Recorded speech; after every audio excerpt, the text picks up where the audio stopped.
What's going on, everybody? This is Tavon Mason, former New York Jet wide receiver, CEO and founder of the Tavon Mason Love the Kids Foundation, and children's book author. You're listening to Chasing Dream Radio with Aimee J.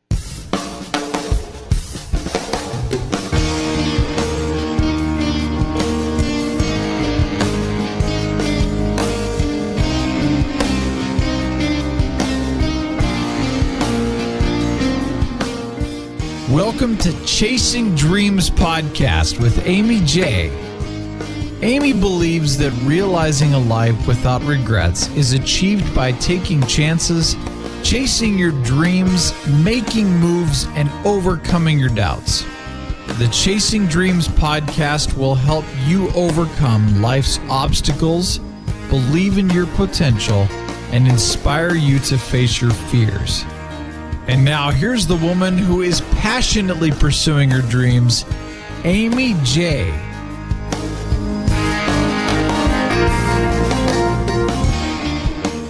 Hey Dream Chasers, this is Aimee J, and you are listening to episode number 98 of Chasing Dreams. And guys, I have a fantastic guest for you today. He's a guest to y'all. Not really, he's a friend. He's a friend for me, a blast from the past. He is Tavon Mason, former NFL wide receiver for the New York Jets, a graduate from Woodlawn High School in 1998 with Aimee J, and he accepted a full athletic scholarship to attend the University of Virginia. In 2011, after retiring from 2 seasons in the NFL, and 1 season with the Baltimore Mariners in the Indoor Football League, Tavon started coaching high school football at his alma mater and started his Tavon Mason Loves the Kids Foundation. Today, he is a defensive backs coach at Stevenson University, works for Baltimore County Public School Systems, is the vice president of the NFLPA Baltimore Chapter, and is a published children's book author with his debut book, Tavon Does It All, which released in 2015. So I can only imagine what he has coming up, because it sounds like his plate is full, but he's doing it all, guys. He's the epitome of chasing dreams, and he's taking some time to come on the show today. Tavon, how are you, my friend? I'm doing good. How you doing, Aimee? Man, it's great to be able to get on the show with you. I'm so glad that we had the opportunity to reconnect. It's amazing, right? We haven't seen each other or talked with each other in 19, 20 years, something like that. Right. And but we came back together though, and that's, I think, what is great about, one thing. I know a lot of people tend to hate social media, but I believe it's very effective if you use it the right way. And this is how, it brought us back together again after 20 years. This is the power of social media at its best, guys. You see so many negative uses of it, but this is a positive use, reconnecting. We went to high school together, back in the day. Some of you guys have heard of Woodlawn High School from other podcasts probably that, are famous, but after high school, Tavon went off to do great things in football, which he was a star football player at Woodlawn High School, guys. So it didn't surprise me when I would see him doing all these great big things. So first of all, kudos to you, sir, for using your talents and just growing. I appreciate it. I definitely appreciate it. And like you said, it was a big dream, and it is a big accomplishment, not even just for myself, but just for graduating from Woodlawn High, especially with Woodlawn having kind of a negative reputation, but we do have a lot of gems out there that have very successful that came from a high school, yourself and myself and plenty more. So, it feels great, and I love representing Woodlawn High School regardless of what. Yeah. Regardless of the things that have been said in the past. And even while we were there, right. It didn't get the best rep. That's fine. Right. We got the best education. I had a great high school experience personally. Tavon, yours was okay? Yes, yeah. You hear this stuff, but it was still a great experience that we had. it had its moments, of course, but like any other school. And so for us, and you're right, there are a ton of other people who came from Woodlawn, have done well, and are gems in their own right. But for you, as a football player, was that something you knew you wanted to do? Be NFL football player? Yes, I wanted it. I mean, I loved it, growing up and having the opportunity to watch like Jerry Rice and other guys. And that was like a huge dream of mine to be able to play in the NFL. Getting there was another thing, but, I made it. And, whether it was short or not, that experience and to be able to say I've done it, is an awesome and great feeling. The fact that you did, I mean, a lot of kids, right, have that dream of playing in the NFL. Every time there's a Super Bowl, it comes out of kids, the belief they have when they meet their favorite player. You had it. Did you ever doubt that it would work? Like even in high school, the fact that, that was just one step. And then going to the University of Virginia on a full athletic scholarship, did you think, okay, all right, this is the next step. We're doing all right. Or did you think, is this the right choice? Is this where I need to be going? Were there any doubts in your journey? I had a few second guesses, and most of them came at UVA. The thing that I've learned over that experience is the game changes when you leave from high school to college. And what I mean by the game changes is just the makeup of football in general. When you go from high school, it goes from a fun time. You're still a teenager, you're still a kid until when you kind of like cross over to adulthood because it becomes a business in college. So it goes from having fun to where you're always worried about, okay, am I going to get to play, or making sure I know this play or I know this. But at the same time, you're trying to balance that along with the athletics, along with the academics. I did that in high school, but this was on a different level because I was awarded over $100,000 scholarship. So it's kind of like, you want to give your all because basically they gave you their all, a part of that all by giving you that full scholarship. So I had doubts up and down, going through UVA, but I think my last year is when I had the most fun. So I stopped worrying and just started having fun again. So I took it back to high school to just having fun. So whatever happened, happened. Wherever, like they say, let the chips fall where they may. I just had fun. And then, I got my opportunity. Now, when you talk about the change from high school to college football, right? It's not something that is oft talked about necessarily. Was it a shock for you, or did someone prepare you for that? Did you have someone guiding you?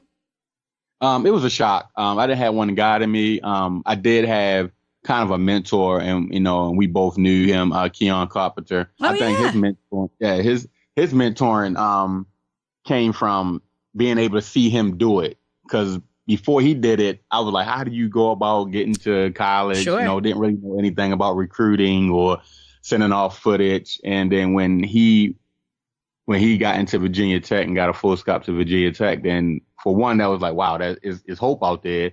So I can use this platform, use his platform to get myself there. So really didn't have the guidance on how college is on that level. It just was being able to have that. I kind of have like a knack for just sitting back and being very observant. So just watching how things played out kind of helped me. So when I got to my last year, I was able to just, oh, well, man, whatever happens, happen, and just have fun. So I guess, like they say, being able to go back to my childhood while I was in college, to be able to have fun with a game that I love, it kind of helped me. It took the worries away, and it's like, I'm just going to go and play. And I think that's one of the keys of helping me to get to the NFL, just going and play something that I've played since 5th grade. Just go and play. And that's really cool. And guys, if you're listening, I hope you're taking notes, because you don't get that kind of knowledge, right? It is one of those things that you go through. And so I'm glad that you were able to enjoy it, though, for a period of time. I mean, when you watch TV movies and all, it doesn't make it seem like it's a lot of fun sometimes. Right. And the thing is another thing that they play out, with such the, great graphics and television, and I tell a lot of the kids that I go and speak to when I do speaking engagements, or I speak to football players or young football players, that, everything you see on Saturday and Sunday as far as college and NFL, that's great. That's the big setup. That's the big bang. A lot of people don't get to see the behind the scenes. So the behind the scenes is what prepares you for make it the next step, whether you're going from high school to college to the NFL. How do you handle behind the scenes when the lights are, as they say, the lights are off, the glitz and glamour is not there. You practicing every half hours a day, and you just running yourself into the ground because you want this so bad. You know what I mean? So it's it's a great way, and I love telling people that. I love telling kids that. So just to make sure they'll be able to handle that, because a lot of people can't handle that. A lot of people can't deal with being outside in 100-some degree weather, and you running for 2.5 hours, or you trying to get in shape to play once a week. So yeah, it's definitely something that I try to tell the young kids. If this is something you really want to do, start preparing yourself now. And that's the thing, right? When you've always had this personality about you where you're positive, right? Yeah. You're humble and you've been positive, and it seems like you still have that mentality despite all you've gone through and the trials and tribulations and the climb you've had to the NFL and back. You still maintain that positive mentality. And was that difficult? It's difficult because when no matter what sport it is, when you kind of put yourself in that limelight and put yourself on that stage, you have to adapt to what's coming. Because regardless of whether you play good, you play bad, something's going to come from that. So I think the key with me of being positive is just knowing, there's no point of kicking myself while I'm down or being mad if something doesn't happen. It's just, keep turning that wheel, as I like to say, and keep punching, keep pushing. And then eventually that wall going to fall down, and something good to come from it. And then I think that's the key, is that mentality. If you create that positive mind state, then it'll carry over even through the bad, even through the hardships, or even through adversity. And so before we go to the other cool stuff you are doing, because you're doing a lot of amazing things right now, what was it like when you realized you were going to go to the NFL? What was that moment like? It was crazy. So when I after the draft, 2002, and I received a call that the Jets wanted me to come up, and I don't think it kicked in until I went up for mini camp. And when I walked into the facility, and then the New York Jets facility was in the heart of Hofstra's campus before they moved to New Jersey now, but they was in the heart of Hofstra's campus. So walking into the facility and then seeing my name on a locker was just like crazy. That's when they kind of like set in, and what made it that much more great in 2002 when I was able to get on the train. We was on a train coming down to Baltimore to have a preseason game against the Ravens. I think it sunk in right there, because it's like, wow, like, I'm standing on Baltimore Ravens field, and this is where I'm from. So that it kicked in right there. That's when it just was like, wow, I really did it. I'm here, So yeah, that was like the pinnacle for me, just being able to get on that train from New York, and we pull into Penn Station in downtown Baltimore, and I was just like, wow. Almost full circle, yeah. Right. It's amazing. And now, so you played 2 seasons with the Jets, right. And then you did some time with the Baltimore Mariners. Yeah. Right. Why leave? Was there any particular reason? No, just with me, I've always been a very observant person. So I guess I was the type of person that know when is when. You know how you get some athletes that just keep pushing. Even when I came home after my 2 years with the Jets, I kept training and waiting for phone calls. But then what I realized was, maybe it's a different route for me to go. Even though it was heartbreaking, because I know I wanted to play longer, I had to think about plan B. And a lot of young athletes don't consider that, because in their mind, they think, well, I'm just going to play for the rest of my life, or however long I could play, make tons of money, and don't do this, and just be like this great athlete, whether it's NBA, NFL, or baseball, anything. But, it doesn't go that way. And I know, I'm pretty sure, like the how small the percentage is for people to make it to the NFL. Yeah. So I came to grasp with that. And I did it regardless of whether I played 2 seasons, 1 season, I made it. You know what I mean? I did it. So it was it's time to just try something different, you know, and I could still stay connected with football in different ways, but it was time to try something different. And this is the part I have to commend you for, because there are oftentimes, I do understand what you mean, because sometimes there are those who don't understand when to say when, right. And they just keep pushing and pushing. And, you know, it's the saying, right? Go out while you're still on top. Right. You know, and the fact that you took some time, thought about it, and realized, hey, I haven't lost my dream. I haven't given up. I didn't lose anything, but maybe there's a new place for me. That's not easy to do. It's not. And the tough thing about it, and you know, and that's what I keep, you know, it's funny because, you know, I work in a school system now, and a lot of kids say, why did you leave NFL, the football, to come here? Why did you come here? I would have stayed in. Yeah. And that's to show you kind of like, and it's not a bad ignorance, but it'll show you the ignorance of young kids, that they just get stuck on what they see on television, and they get stuck on the whole money factor is, you know, I tell them it's out of my control. You know, it's a business. It's, you know, it's like a revolving door. It's almost like a factory. And the thing that made me, that made it clear for me to know that it's time to do something else. When I went in 2002, a guy was right next to me in my locker, and he was a wide receiver, and we both played the same position. And I was like, you know, this is my first day I just got here. He said, man, literally probably like 24 hours ago, I was in San Francisco. So it's tough, because you can be in one state in one day, and the next day they let you go, and you know, if you have an agent or whatever, you know, you can sign, you know, you can be in San Francisco, and the next day you're in Florida. So, and also in my mind, like, I didn't want to live out of a suitcase. You know what I mean? A lot of athletes are suitcases, where they jumping from state to state, city to city, barely have funds to take care of that stuff, but they still chasing that dream. So it was tough, but at the same time, it's like, you know what? I did it. It's time to, you know, move on to the next thing.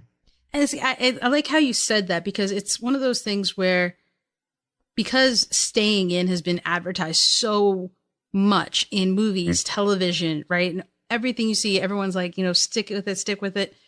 Don't go until there's just no choice.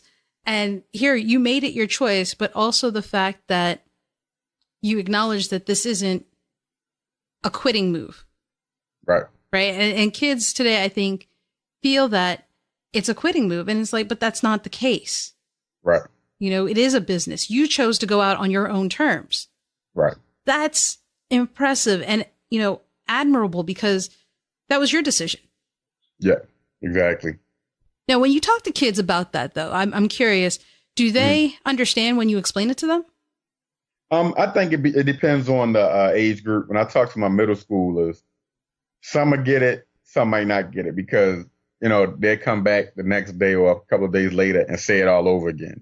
Whereas, right, the high schoolers, they understand, because they starting that uphill battle to get to college, and they seeing how already it's tough. And it's tough in high school with the competition and with so many camps out there and so many this, so many that, you know what I mean, they're trying that uphill battle just to make it to college. So when I tell them, like, the same thing that you're going through now to try to make it to college is no different from when you leave in college and try to make it to the NFL, when you got thousands of kids trying to get that call from an NFL team. And, you know what I mean, the fate of your career is in the hands of somebody saying yay or nay. So the high school kids get it a lot faster than the middle school kids do. So what I do with the younger kids is I show them, you know, pictures of, I go on eBay and show them, you know, my football card, you know what I mean, where you can buy my football card. So that tends to knock the questions out the way, and they just like, wow, like, you have a football card, you know. So the high school understand it a lot more, because they understand the process. It's similar to trying to go to college. So, you know, it changes with both demographics. The middle schoolers, of course, they got like 20 million questions. And the high schoolers, they give you a few questions, and then after that, they're kind of good with it, and they might just ask me questions to help them. What can they do to get to that next level? And you went on a new level, because now you're giving back. I mean, philanthropy is such a big part of what you're doing in this post-football life, you know, through your foundation, through your speaking engagements, through your children's book even. I mean, how did that all come about? Why did you decide to give back in the way you are? the funny thing is I always wanted to work with kids or help kids in some type of way. Even when I was in middle to high school, my dream in middle school was I want to have my own rec league or, Pop Warner or rec. So I wanted to have where I can have I can kids see can that. come. I Yeah, can see that with you. everything, and going through the college and playing at UVA, a top school. They kind of like molded us to understand, take care of the community. Because, being a college football player, especially on that level, a Division I level, people tend to see you, as gods. So they tend to see you as like the ultimate, because I believe a lot of them wanted to do that and couldn't. So a lot of them lived through you, but to be able to touch fans, you know what I mean? Sure. And do it on a level where, you're not being rude, you're not being mean, or even with the Jets of sitting outside for hours at the practice with this one family for like 2 hours one day. And because out of all the guys on the team, they picked the young boy had picked me as one of his favorite players. And I didn't think that, right. I didn't think that was possible because, we had guys, some top level guys, and he saw me as one of his top guys. So, and I played with Santana Moss, Curtis Martin, some heavy players. But just that 2 hours of sitting there, throwing a ball with him, talking to his mom and his sister, they were overjoyed with me actually taking that much time out my day on a free and doing it. And that just clicked. It's just like, I want to do that when I get back home to Baltimore. And, it took a while to definitely see the vision. And then 2011, I kicked it off at Mount Washington Pediatric Hospital. I remember it was like June or July. I visited Mount Washington Pediatric Hospital, and that just kind of like jump-started everything. And you've been doing it for a bit. And so 2011 is 2017 when we're recording this, guys. So for 6 years, you've been giving back in that way, but you also are coaching. You're working in the public school system.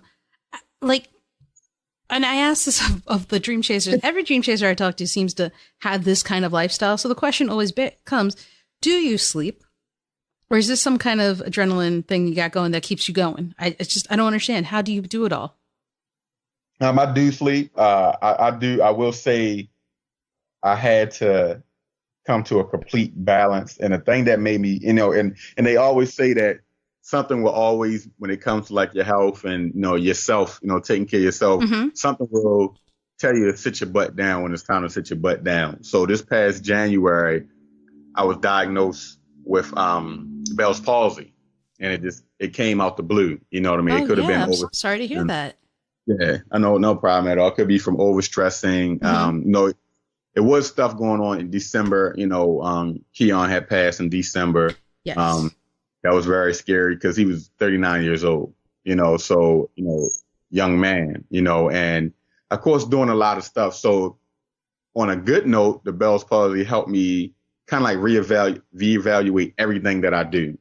So from overbooking myself to, once you get into this role being a philanthropist, especially having a background as being a former NFL player and somebody that promotes positivity, right. It's a bit of a wake up call.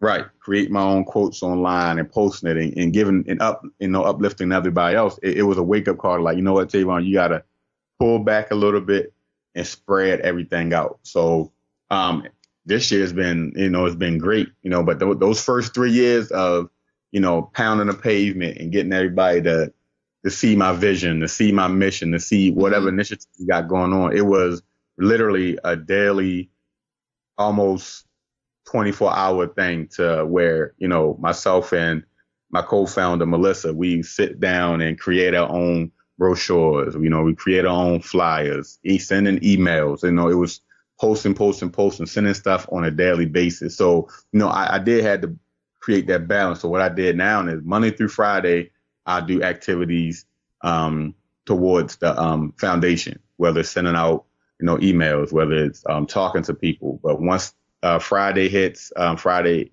kind of like early evening hits, I shut everything down for the weekend. So I'm starting to find that balance with not doing anything over the weekend unless it's something that I was booked for or that I already had on a calendar. But anything else, I just shut it down. So I think finding that balance is key. You know what I mean? I don't have the 100% way to do it, but I think whoever's listening and, you know what I mean, whoever will hear this after, you know, is recorded and get to play it over and over again, you will understand it once you put yourself in that mode of realizing like, wow, you know what I mean? I'm only one person. No matter how much I do, much I say, I got to take care of myself first. So it was tough. I'm not going to lie. It was tough early on because it was an everyday thing. Let me ask you, because that's a great point that I think a lot of us don't realize or accept and realize that it's okay.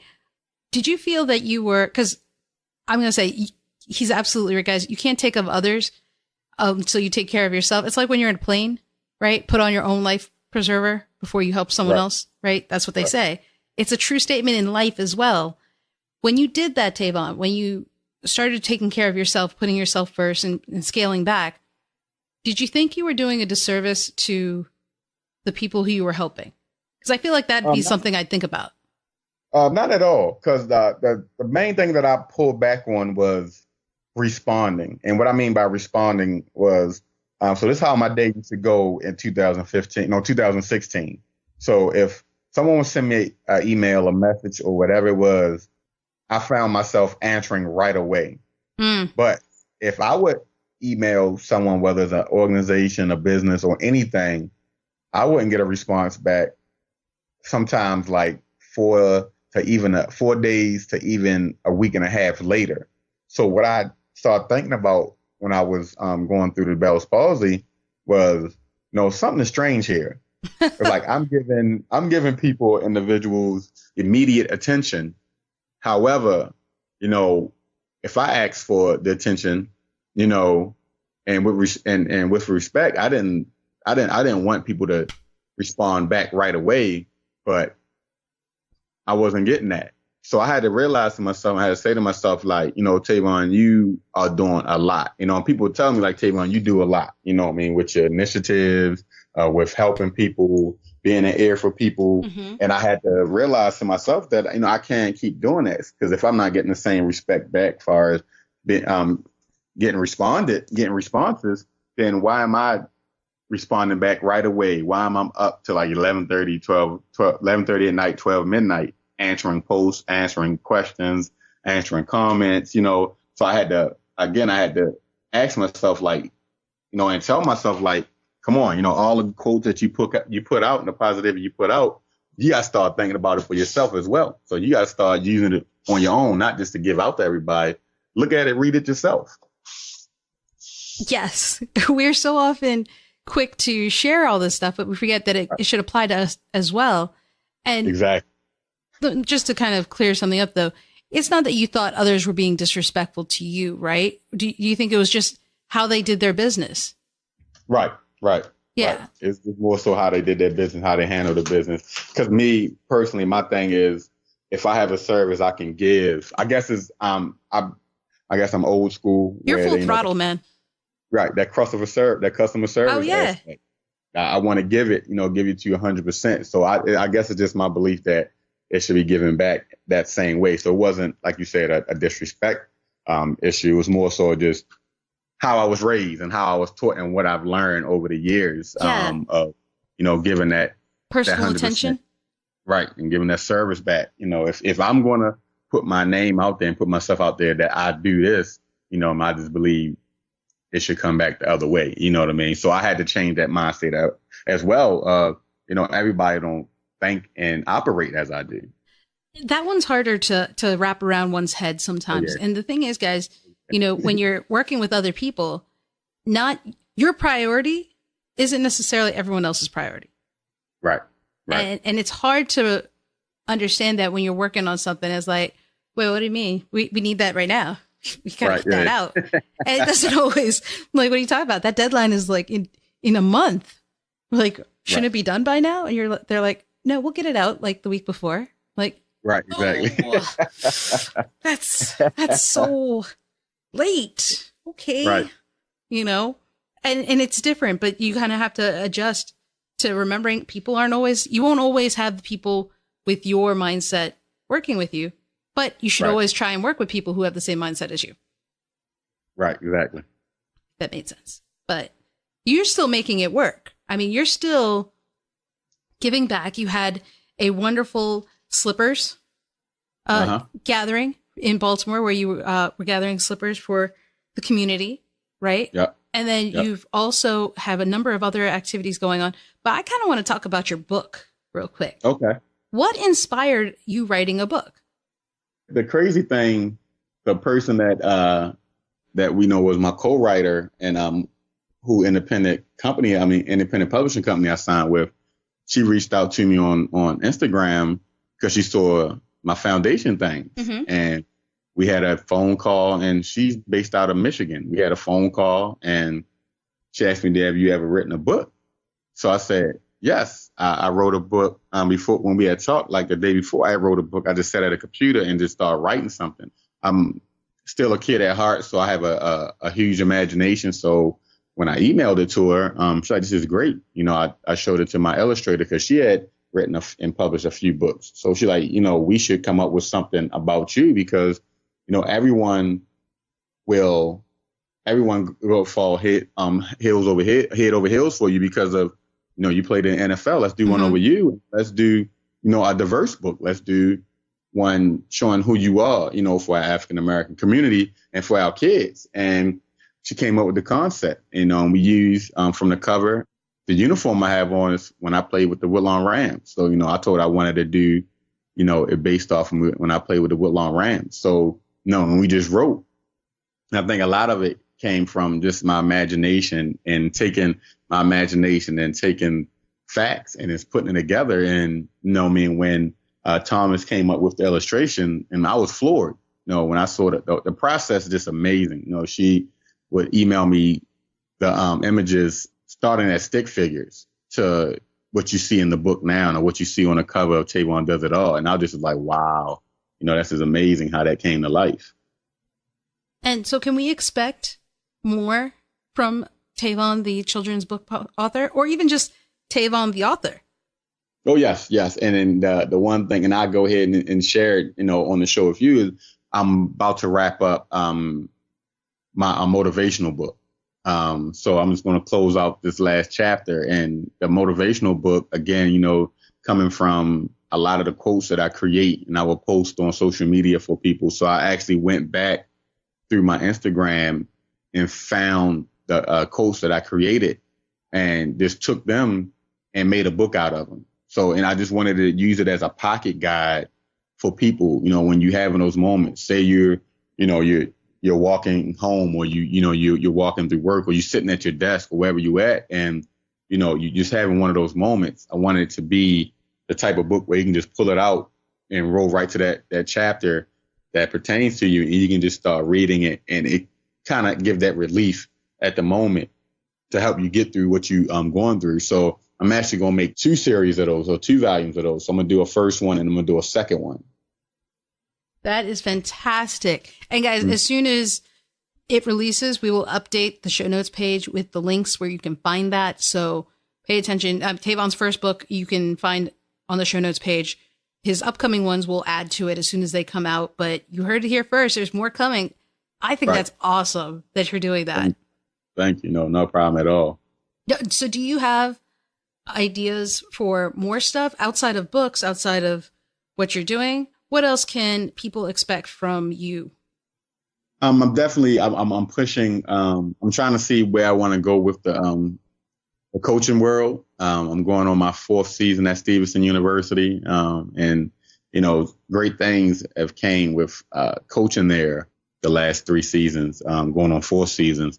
And trying to think if that's the area I want to pursue. I've been looking at trying to get into commentating or get into being a sports reporter or doing a little broadcasting. So I'm trying to contact some of the local radio stations, even. That's awesome. Yeah. So Comcast Sports Network. So just trying to do some of that as well. So, you know, just again, you know, just turning those wheels to keep pushing, you know, some of the talent that God has given me and, you know, and what I've been working on for over these years, you know, so that's going to be like the next role. So, you know, you could see me on television or you could hear my voice on one of the sports radio shows. So I'm definitely pushing that. And after that, just seeing what else comes my way. I'm still continuing doing speaking. And matter of fact, I'm speaking tomorrow morning. A good friend of mine, he's actually a Baltimore City police officer, and him and another officer came up with a youth leadership program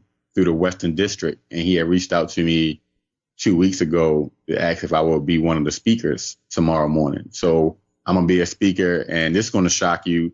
Another friend that James Martin, is going to be a speaker tomorrow. No way. Yeah, James is assistant principal at Milford Mill High School. Stop. Our rival? What? Yep, our rival. Yep, he was at Woodlawn High for a few years, and then he moved over to Milford. He's trying to get his way to being a principal at a school, so he's just working up the ladder. So, and it's kind of cool, the friend. I've known him since 5th grade when I first started playing football in Woodlawn Rec. We played at Woodlawn High School together. We've been friends for a while, and we're going over to the Western District police station to speak, to some of the youth tomorrow. And the initials, the name of the program is called HYPE.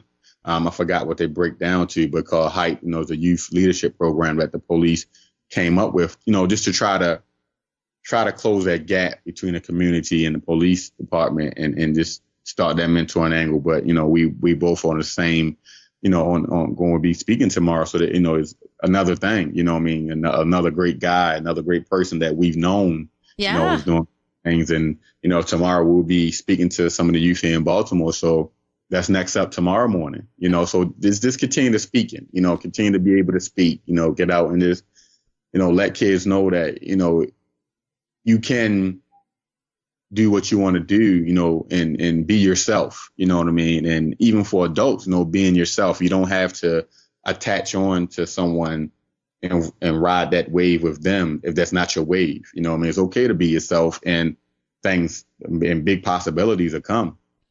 Did y'all hear that? Did you hear what he just said? Can you say that once more, Tavon? I definitely will. Just that, you don't have to attach on. Again, this is for kids and adults. You don't have to attach on to anyone to have growth, or ride that wave in, Be yourself and continue to push, and, great possibilities will come. Man, I'm supposed to wrap up with one thing, but that was a great thing. I think you can come up with another. So we'll just keep going, because I'm not going to stop there. That was very important, guys. I hope you heard that, because I had him repeat it. So often we're so quick to jump on someone else's bandwagon or train, right? We're living their dream, but what about your own? Right. Exactly. Right. And you get lost in the hype of how things are going, the adrenaline of being with friends. And it's like, yes. And then take some time, take a moment. Whose life are you living? Yours or theirs? Right. Exactly. And it just knowing your own lane. And it's just funny. This is one thing I say, when I do speak, about myself is, a lot of people like driving down, or they want to drive down 95 south or go up 95 north because it's quick and it's easy. It's almost like being in a herd, the herd follow each other.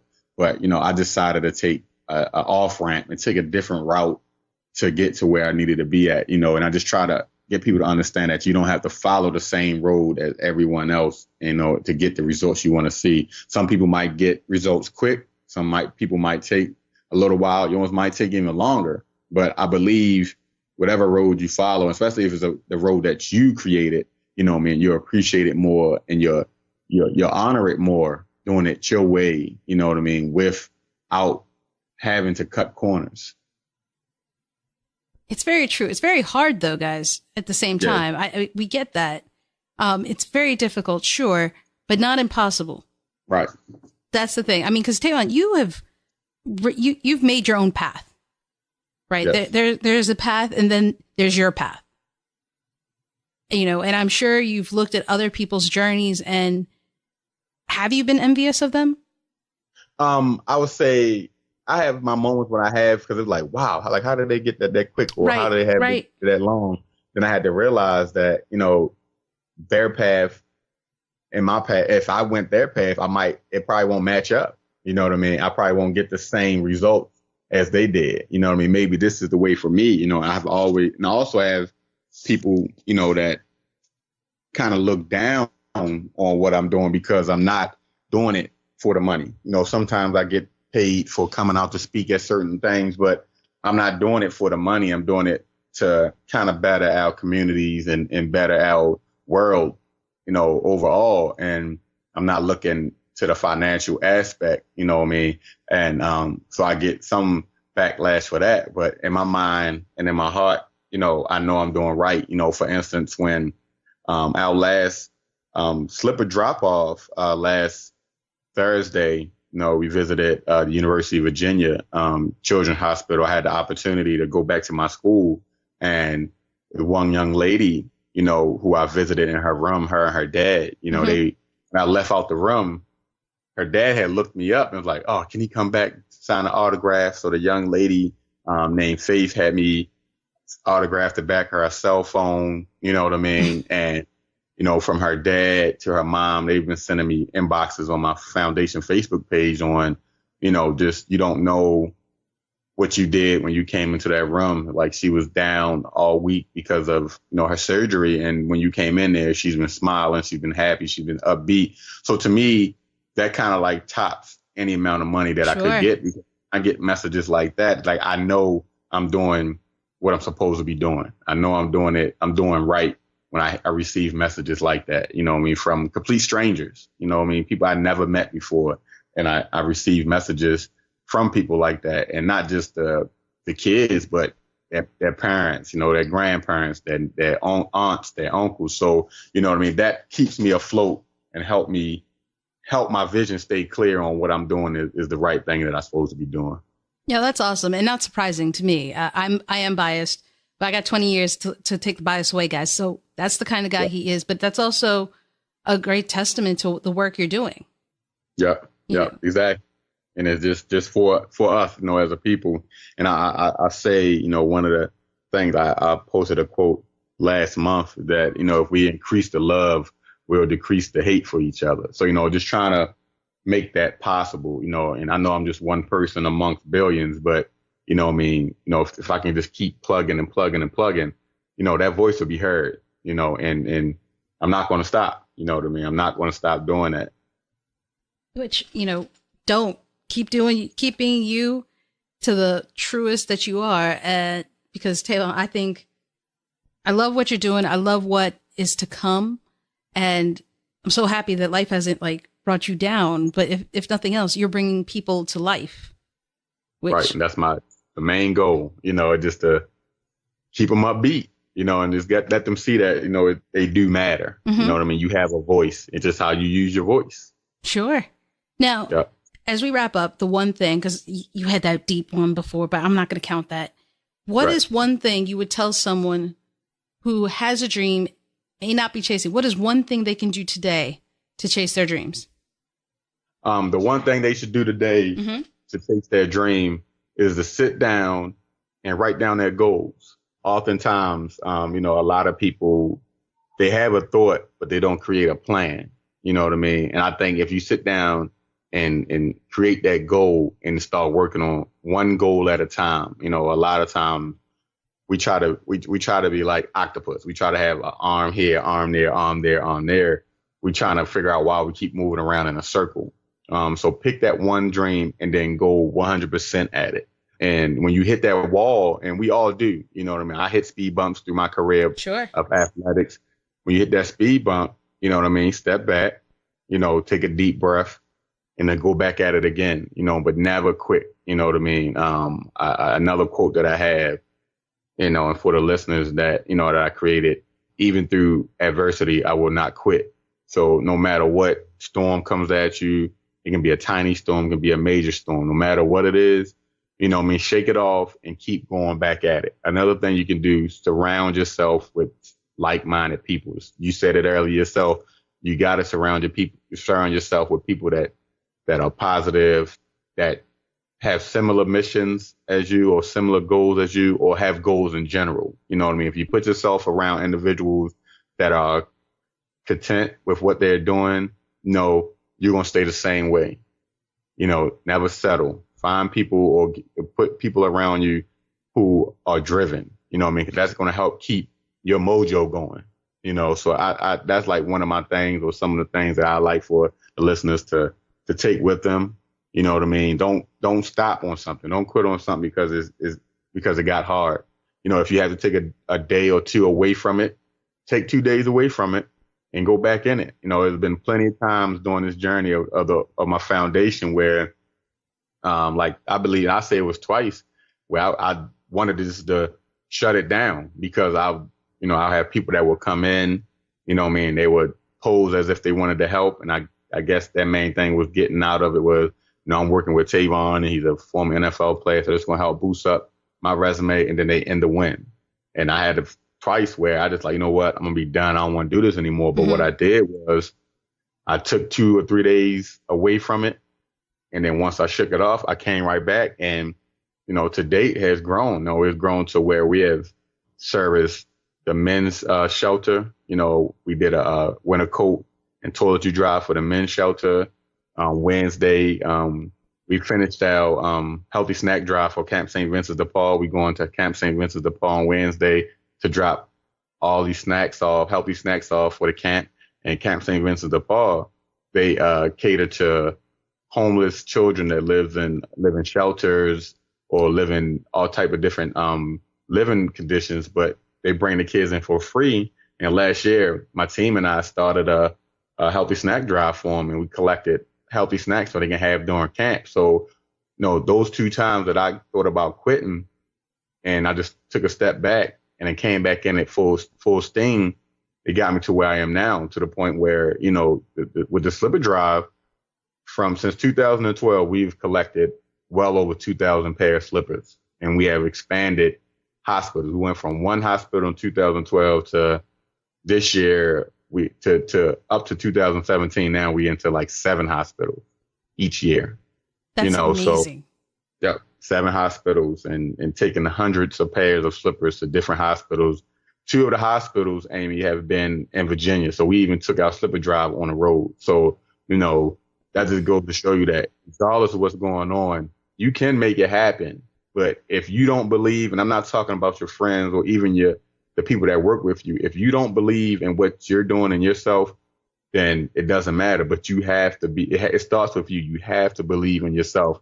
And I had to step back, reevaluate, and I started that fire again, and we're rolling. That's amazing. Congratulations, Tavon. That's fantastic. Thank you. Yeah. Guys, you can learn more about the foundation and the work Tavon is doing on the show notes page. Tavon, thank you so much for taking time out of your day and of all your activities to talk with us and let us catch up. Loved every minute of it. No problem. I appreciate you. I'm so happy. Like I said, I got to connect with you. And definitely, if you come back into town anytime soon, please contact me so we can get up and just talk, and catch up. We will for sure. Thanks. No problem. Thank you. And Dream Chasers, that was my good friend, Tavon Mason. How awesome is he and the work he is doing? He has had an amazing dream chase journey, and one that I hope you guys learned from with what he was saying. And he had some great advice throughout the episode, and I can't emphasize enough everything he has said. There's too many for me to go back from, but if you forgot, go back and listen to the episode, or go check out the show notes page over at chasingdreamshq.com/episode 98. That's episode 98. All right, guys, there are only 2 more episodes. And well, I guess there's only 1 more episode before we hit the 100. So 2 more episodes and we're into triple digits. And that's mind boggling to me, but we could not have done it without you and the fantastic guests we've had in the past. So feel free, go back, check out the archives that we have over at chasingdreamshq.com. See what we've done, see where we've come from, our past, if you will, and keep looking out for the new ones. And, until next time, keep chasing. Thank you so much for listening to Chasing Dreams. Aimee would love to connect with you and hear all about your pursuit of chasing your dreams. Connect with her on Facebook, Twitter, or Instagram via @ChasingDreamsHQ.